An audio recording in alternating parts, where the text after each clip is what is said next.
Hello everyone, welcome to another Flesh and Blood video. In this one, we're taking a look at yet another Silver Age deck, this one being the one that I think is probably the best in the format, just because it's the most consistent and it is the most options, and that would be Ira Crimson Haze.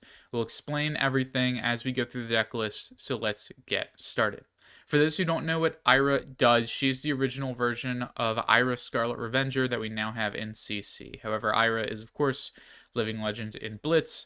She has prominence in Commoner, but no one's playing Commoner now with Sage existing. So she hasn't really been around for a while. Unless you are a CC player, in which, yeah, you probably see her once in a while, but she's not really a super dominant deck. She has the simple ability of your second attack each turn gets +1, and she has standard health of 20 and intellect of 4. She used to be the original Learn to Play hero, now being replaced with Bravo, Flattering Showman, who's also pretty good in the format. For our weapon, we are going with double harmonized Kodachi. Kodachi, I think, is just the best option. A lot of the cards you could be playing for the Edge of Autumn package are rares, mainly one we are playing as well, Legacy of Ikaru. But the rest doesn't compare to how good some of the dagger support cards are. Cut Through is a 0 for 4 go again if they take a Kodachi, which means they're wasting something to block Kodachis. And Up Sticks and Run is a 0 for 4 as well with your Kodachis, where it's not with the Edge of Autumn, as well as you get 2 additional attacks with Kodachis. There are more ways to play around Kodachis. Guardians are bringing in the Civic Chess Piece to give you a Vigor token to make it so you can't pitch a 0-cost card for your Kodachis to go off, as well as some other decks are playing other ways to give you Vigors. But Ira can play around that by playing many 1-cost cards, like looking for a scrap like Bittering Thorns, even Razor Reflex, to be able to be used on the Harmonized Kodachis or before the Harmonized Kodachis to still make sure they get go again. And that's even on turns that you need to activate the Kodachis, because sometimes you don't. Sometimes they give you a Vigor, and then you just have an entirely different turn. For the rest of the equipment, we're playing Blade Beckoner Helm, mainly because the main ninja helmet we'd want to play is banned in the format. So because of that, we don't really have another helmet we want. Blade Beckoner Helm is useful in pretty much all of our matchups, giving us 1 to 2 extra health. We do have Norrøn Hood in the sideboard, but Ninja is so prevalent in this format because they just get such good equipment in the Blood Scent, the Tearing Shuko, and the Pouncing Paws. These are 3 pieces of equipment that care about crouching tigers. Blood Scent gives you a resource by destroying itself if you've attacked with a tiger. Pouncing Paws makes a tiger in the banish zone and lets you play it this turn. And Tearing Shuko gives your next tiger +2, which means you're getting a free resource and 2 damage attack just from your equipment suite. Plus you're getting +3 health because all 3 of these pieces of equipment are battle worn. They're also an on-demand tiger, which is really good for cards like Key Unleashed that require you to have a tiger. That's why we can afford to play 1 copy of Key Unleashed, because making the free tiger and playing Key Unleashed means we just need 1 other resource in our hand to go tiger for 2 into Key Unleashed for 7, plus whatever else we're doing that turn. It could be Kodachis, it could be even more attacks. We are playing other ways to make tigers, because tigers are really good in Ira anyway, as we can swing with something and then play the tiger for 1 thanks to Ira's ability, giving us more chain links to chip in for more damage, because that's something that Ira does really well, is chip in for damage, because her chain links are so long. A lot of the other decks in the format go pretty tall. A lot of the meta decks, mainly Briar, the Guardians, and Azalea, just throw 1 really big attack, sometimes 2. Someone like Briar or Azalea might throw 2 in a turn. But where Ira shines is that she goes so incredibly wide, there's not many decks that are playing cards like Calming Breeze, or a deck like Oldhim that can use 1 card to stop multiple attacks. But even Oldhim, if he Earth reacts, you can still go Kodachi for 1, Kodachi for 2, and attempt to leak 1 damage. So you're still incredibly strong into that matchup. That's another reason why I really like Ira, is she just gets so much utility in her cards, and she has the ability to play so much disruption because Ninja plays the generic card pool so well that you just have access to so much in this deck that none of the other decks do, because your deck plays with so many different go again cards that they all bleed together so well. But with all that, let's get on to the deck list. Starting with the blues, we are playing 14 blues in this deck. The reason being is because we want a blue on every turn. I do have turns where you brick on not a blue, but honestly, those will happen in every single deck. How many times have you drawn 4 reds in Guardian? How many times have you drawn no yellows in Prism? It will happen. There are times that it does, but 14 is a very good number. Mainly, we don't want to overdraw our blues. We want 1 to 2 a turn. If we ever have a hand with 3 blues, we're in a very bad spot. So 14 helps us thin that line. But that's enough blues that we can be selective on which blues we actually want to be playing. The main 2 blues are Legacy of Ikaru and Nip at the Heels. These are both 0 cost blues, which also every blue in our deck has to be 0 cost because we have the Harmonized Kodachis. They're a 0 cost blue that give an attack +1. Legacy gives it to a ninja attack. The extra effect doesn't matter because we're not playing Edge of Autumn. And Nip at the Heels gives it to any attack with base power 3 or less, which isn't a lot in this deck. It's the Biting Breeze, the Cut Through, the Ki Unleashed, and our Kodachis, and also any of our other blues, I guess. But that's still enough because this 1 extra damage in this format especially can chip over for game. That's why we're on both of these attack reactions. The other 10 all have to be 1 power blues because we're playing looking for a scrap in our deck. A lot of other IR lists are playing 14 1 power blues in their deck, and I think that's perfectly reasonable, but I've always found myself having enough 1 power blues to actually have them in my graveyard for looking for scrap. You only ever need to put 2 1 power cards in there because of your 2 looking for scraps, and if you ever block with 1 or pitch 1, you're going to get enough time to put another in your graveyard, so you realistically only need 1. If you're going second, which you're an aggro deck, so you should be hoping to go second, even into some decks like Bravo, Flattering Showman, who want to go first so they can arsenal a card. If they ever swing at you, that's perfectly fine for you because you can put your 0 for 1 blues into your graveyard immediately by blocking with them. As well as if you ever draw 2 blues in a turn and your turn only needs 1, that's a free 3 block because they're very below rate for you normally, but putting them in the graveyard is very good for looking for a scrap. The 5 we're playing, only 3 of them are here specifically because they actually do something. The other ones are up to you, although there is 1 swap you can make if you decide to play a different card we will talk about later. The 3 that do actually matter are 3 blue Pouncing Key, 2 blue Pouncing Key, 2 blue Aspect of Tiger Mind is specifically the blue one, and 2 Crane Dance. These 3 are in the deck because that is the cards that actually have card text. We are obviously a deck based on tigers, so Pouncing Key is a live card. This could be a 0 for 2 go again because we are doing a lot of things with tigers. Aspect of Tiger Mind generates you a tiger. Yes, by the time this comes out, you've already used the Ira ability. However, if you do have a card like Ki Unleash that needs you to play a tiger, this can be a way to generate the tiger. As well as tigers are technically threats really late game because they are ninja cards and they do have less than 3 base power, so you could Ikaru or Nip them for lethal. And we play Crane Dance because we are sideboarding Soulbead Strike. The other 2 in the deck I have are 1-2 Punch and Rushing River. I don't play Torrent of Tempo, but if you were playing Torrent of Tempo, Rushing River would be really good. And 1-2 Punch technically sometimes matters if we were on Head Jab instead of Biting Breeze, specifically so we can turn on the 1-2 Punch. The other one you could consider is Recoil over the Rushing River because that is also a Head Jab effect and Disruption, which means your opponent has to block it, same as the 1-2 Punch, which is why you'd want to be on the Head Jab over the Biting Breeze for some reasons, but obviously we have Biting Breeze in this deck. I'll explain why later. I like the Biting Breeze. Another option is the one that synergizes with Twin Twisters. If you are on Spinning Wheel Kick and Twin Twisters in your deck, you could easily run that one as well, but we are not on those, so I just have these because we aren't on the Head Jab to play the recoils.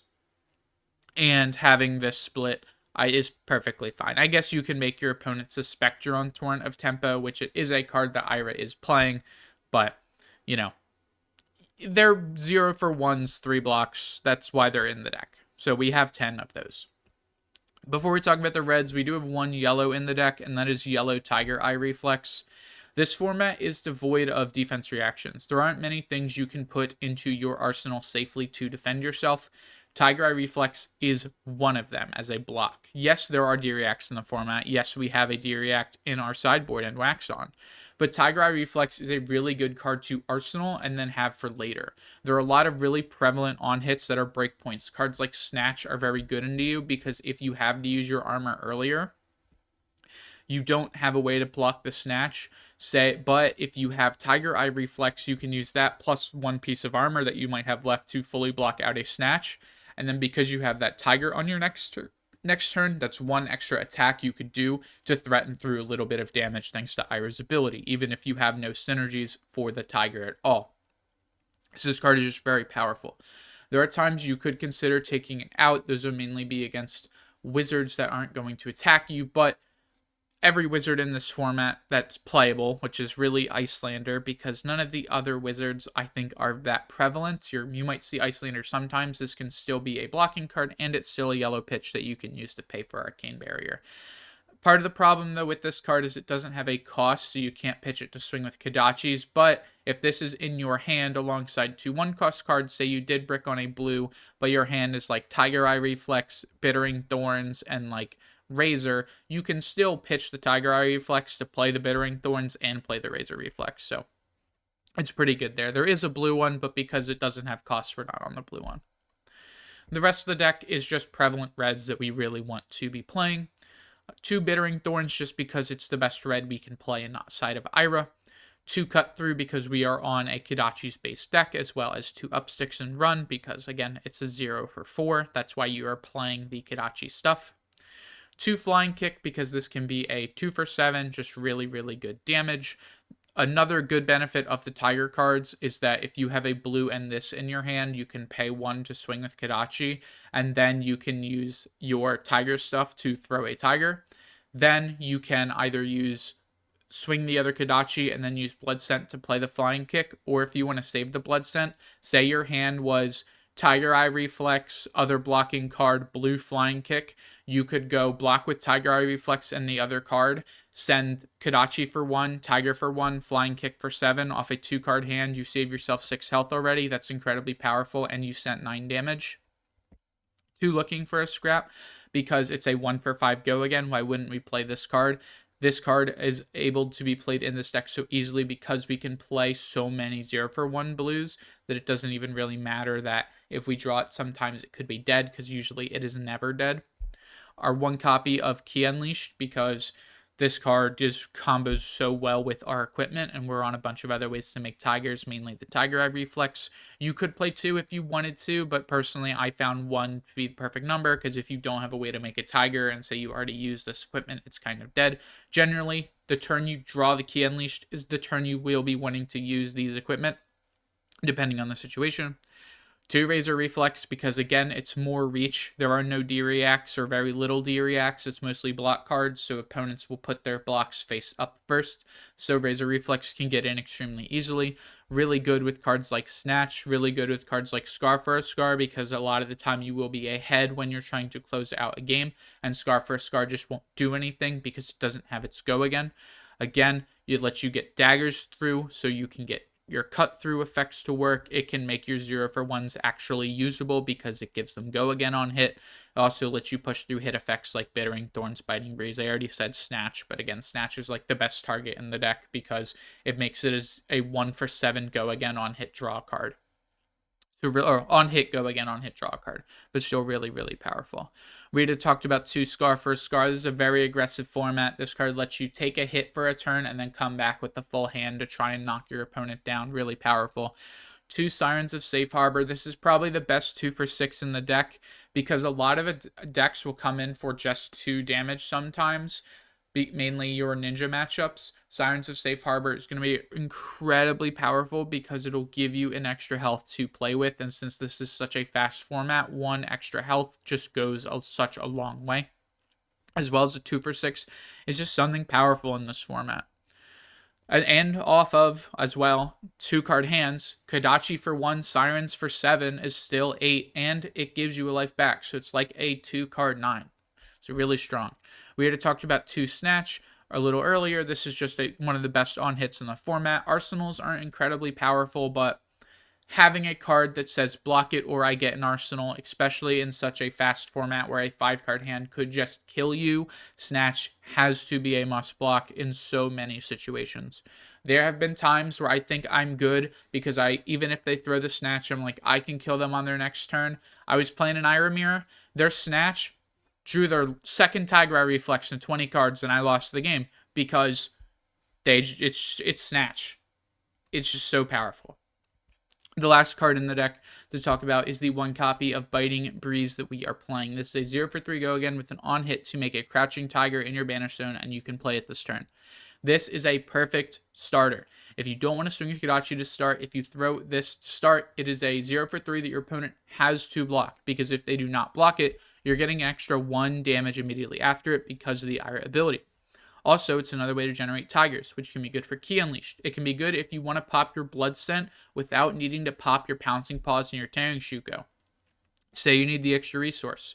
It can easily do it. If your hand is Biting Breeze, Red, Flying Kick, a really good turn could be throw Biting Breeze. If they take it, play the Tiger for 1, pop the Blood Scent, pitch the other red card, play the Flying Kick. Or even on turns they give you a Vigor. If you go Biting Breeze, they don't block it because they think you have a dead hand because maybe you blocked or something. You go Biting Breeze, they don't block it because they're setting up their 5-card hand to kill you. You go Tiger for 1, pop Blood Scent, use the Vigor and the Blood Scent, play a Flying Kick for 7, immediate swing around in that game. You just threw an 11 2-card hand off of Biting Breeze and Flying Kick. So incredibly powerful there. The other 2 options you could play, I already talked about Head Jab earlier to go alongside the 1-2 Punch and Recoil if you wanted to play it, but you could also play Hurl. I think Hurl is a pretty nice card as it's a way to close out a game. My problem with Hurl is that a lot of the times you draw it early, it is just a dead card. We're not playing 2 Hurl. We're not closing in a game with it. I think there is experimentation for it. I think Hurl is probably better than Head Jab if you wanted to do that, but I think Biting Breeze just has so much higher potential because this card is live throughout the entire game, where Hurl is really only live in the end game. And yes, Hurl is pretty good with up sticks and run because you can't pay the 1 to retrieve the dagger if you don't have 1 in your graveyard, which I guess Hurl is another way to beat Vigor tokens because you can use the Vigor to pay for the Hurl, or you could use it later for an up sticks to get the dagger back after you hurl the dagger, but it's not really that good. So Biting Breeze is just good throughout the entire game. And if they don't have armor to block it, they have to spend a full card to block your Biting Breeze, which means the rest of your turn goes unimpeded. Before I talk about the inventory, there's one more card I want to talk about that you could choose to play in your main board, and that is Ride the Tailwind here. Ride the Tailwind is a 0 for 1 blue that only blocks 2, which is why it's not included normally, but on hit, it gives your next attack action with base power 2 or less. You play this chain go again. This one is really good versus Fatigue because it's a 0 for 1 go again in blue that they have to put a card in front if it's that late in the game, and if they decide not to put a card in front, well then you just get to throw another one straight after. So that is pretty good versus Fatigue matchups, but since we're on Razor Reflex and since we're on 2 Ariacs, I don't think we really need it, as well as it only blocks 2, which is pretty bad for this format, honestly. The part of the downside with Ira is that so many of your prevalent attacks only block 2, but you never want to physically block with them because you want to be playing them out since they give you so much more value. With all that said, let's move on to the inventory and talk about a little bit of sideboarding you could do. We are a 36-card main board, which means we have to add in 4 cards every game, as Sage requires you to play 40 cards. The only piece of equipment we're playing is Null Rune Hood. I've seen Ira lists play Null Rune Chest and Glove as well, but I think you really don't need that. Null Rune Hood, if against those Wizard matchups, mainly Icelander, the Blade Beckoner Hood doesn't really do much because they don't have a real weapon against you. Versus Rune Blades, though, you're not really bringing in a B either because they don't do enough, unless it's Viz. Against Viz, I'd bring in the Northern Hood, but against someone like Briar or maybe someone like Florian, I don't think you really need the Northern Hood because you're just going to either kill them if they're Florian, or Briar doesn't do enough arcane damage consistently to make you think you need the Northern Hood because you're just trying to kill them. If you're at a point where you have the AB in that matchup, you're probably dead anyway. The Blade Beckoner Helm is just 2 extra health there anyway. But someone like Icelander, Blade Beckoner Helm doesn't do anything, so Northern Hood can be a little more useful to help protect yourself a little bit. If they throw an Aether Ice Fan at you, you don't want to take the full, you don't want to waste the 1 resource. You're going to pitch a blue and you're going to AB 1, and then you'll pay the 2, so you only lose 1 card out of your hand. Similar stuff like that. That's why we're on the 1 copy of Northern. As well as in that matchup, you want the ninja pieces anyway, because you're losing out on 2 damage off the Tearing Shuko and a resource off the Blood Scent that could really matter versus Frostbite tokens. So I like keeping the full suite of ninja equipment versus that matchup anyway. But other than that, you really just need 1 AB in this format for Ira specifically. The rest of the inventory is cards we'll bring in versus certain matchups. Against any deck that has a large amount of Arcane, we're going to bring in Arcane Polarity. I find myself not bringing in Polarity versus Briar because I'd rather go up Wax On since all of their attacks are free. It's not like Ira where a lot of their attacks cost 1. Every Briar attack is going to be free, same as most of the other ninjas, so Wax On's so powerful. But also, Briar doesn't have enough Arcane to where Polarity is going to be as consistent. She's a lot of physical damage, using her ability to get extra go again and extra blocking power. So it's better to bring in either Humble to help have an on hit to shut off their hero ability, make it so their next turn is going to be a little tougher because most of their blocking cards block 2, and make it so they can't get that embodiment of lightning token. So it's going to be very hard for them to aggro you back if they don't block the Humble. And if they do block the Humble, well, then they're down 1 to 2 cards or all their armor. So normally I do go up Humble, but you could also go up Smash Up if you wanted to, because if they do decide to Arsenal an attack, you can get rid of it, but Briar can also Arsenal non-attack. So Smash Up is an option if you wanted to, but I would go up something like Wax On and Humble in that matchup instead of Polarity. But into any other Arcane deck, your Viz matchup, your Florian matchup, any of those other Rune Blades, any Wizard, because you know they're going to do Arcane to you. Arcane Polarity is so powerful because it's just 4 free health back. We are playing 2 copies of Humble. This is really good versus heroes that need their hero ability to do anything, as well as it's a popper. I played against a fair amount of Enigma, and the deck has only 1 popper in it, which is Sirens of Safe Harbor, so going up an extra 2 poppers is really nice. But also against something like Jeremiah, but you have a really good matchup in the Jeremiah anyway because you're a ninja with Kodachis. But Humble is just so good versus any hero that really cares about their hero ability. Someone like Briar, you're not going to bring this in versus Flattering Showman because there's 2 other cards you want in your deck against Flattering Showman, but good against him. It's pretty good against Azalea, but again, there's 2 other cards we're bringing in against Azalea anyway. Any of those random other heroes that they thrive on their hero ability, Humble is just such a good chain ender against because it just shuts their entire turn down.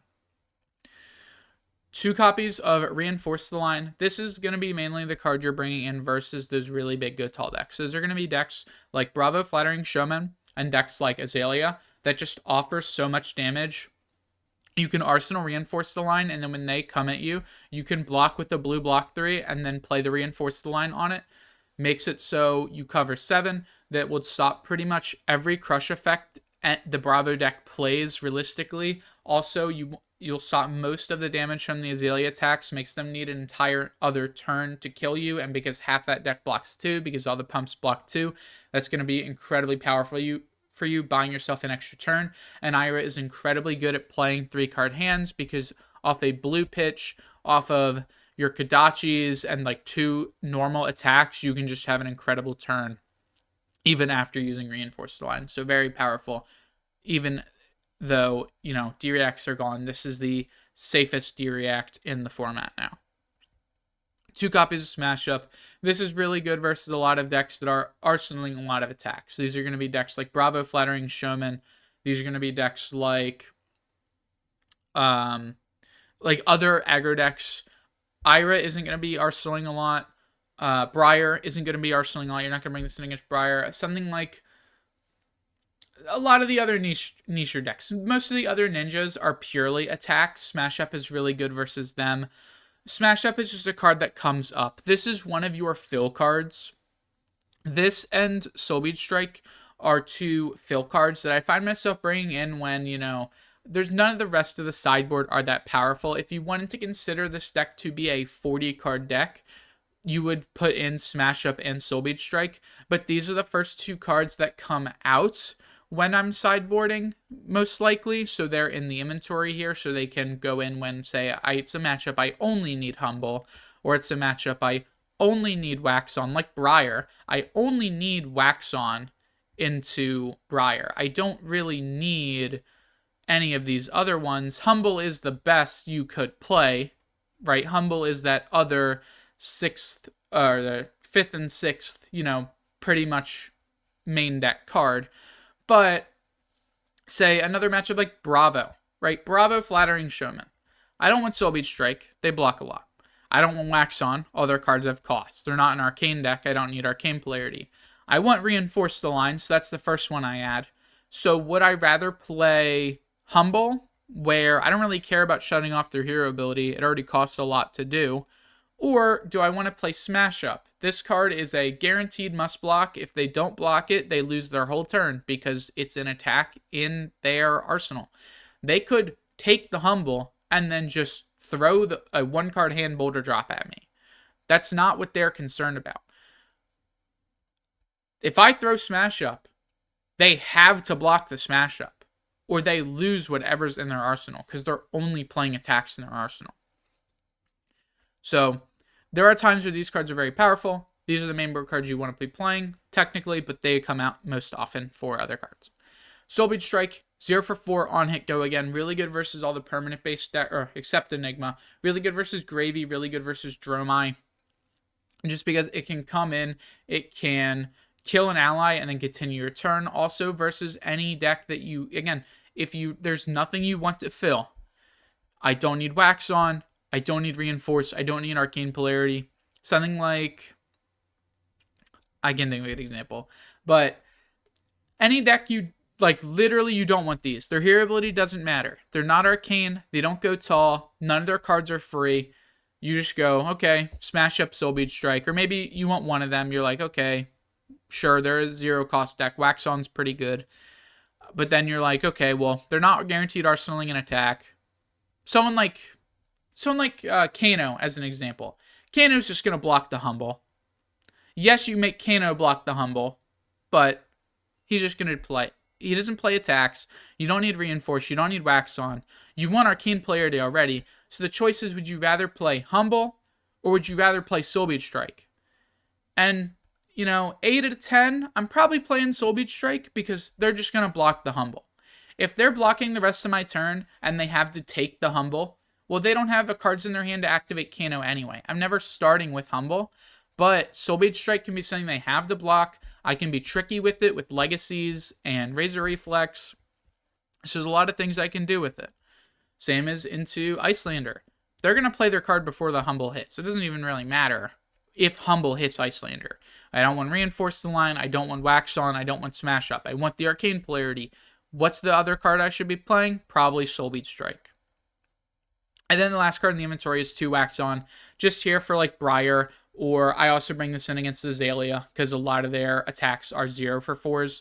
Wax On is just a really good card to block out 0 cost attacks. You don't need this card in against Ira. I wouldn't bring this card in against Ira because a lot of the attacks are 1. A lot of the main on hits cost 1. Bittering Thorns, you want 5 value, but looking for scrap costs 1. The Kodachis aren't 0 cost attacks, so Upsticks doesn't work on them. You're really only playing it on Snatch, and if you're playing it on Snatch, well, they probably have Razor in hand, so you're going to have to block with other stuff, and then you're going to lose to the Razor, because if you block 2 on a Snatch, they know, oh, he has some D-React. I'll just not play the Razor. I'll wait for him to play the D-React. So, pretty much, inventory, bring in 2, for whatever matchup you need. Smash Up, Soul Beat Strike are your fill cards. Overall, I think Ira is just such an adaptable deck. She offers so many different play lines, and I think she is a really good matchup versus a lot of the other meta decks. Right now, from what I've seen, a lot of the meta decks in Silver Age are Briar, which you run over. I'm not gonna sugarcoat it. Ira runs Briar over. Just because of how many good defensive cards you get to play. You get to play Waxon into Briar. You get to play Humble into Briar. It's just a must block for the deck.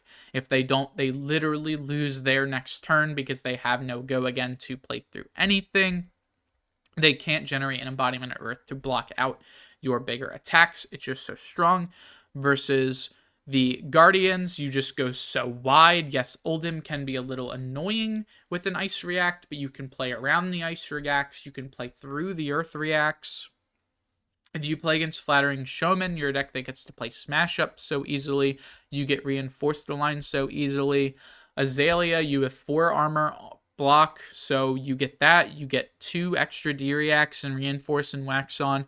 Tiger Eye Reflex plays through Dominate because you block with it from your arsenal, not from your hand. So that's another card that can easily defend through whatever they're doing. And into the mirror, well, I mean, you're in the mirror. So one of you has to win. Just saying, that doesn't really drop Ira's...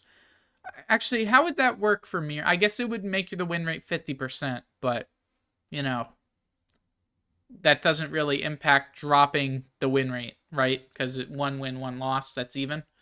So, Ira, overall, I think, probably one of the best decks in Silver Age, if not the best deck in Silver Age. It is currently my favorite, my front runner, and the one I'm going to be playing for a while until most likely either new equipment comes out to give every class the Tiger equipment, quality equipment that Ira gets to play, or they get banned, which I hope they don't, because I think every class should get this quality of equipment instead of no class gets this quality of equipment. But we'll have to wait and see what they do in Compendium and beyond. So with all of that, thank you all for watching the video. Next week, don't know if we're going to do more Sage or if we're going to do a CC deck. I was talking about KO last week. I think we might take a look at KO if we do a CC deck. But if there's something specific you want to see, let me know in the comments. I'll see if I can work on something for it. But with all that said, I hope you all enjoyed the video, and I will see you all in the next one. Goodbye.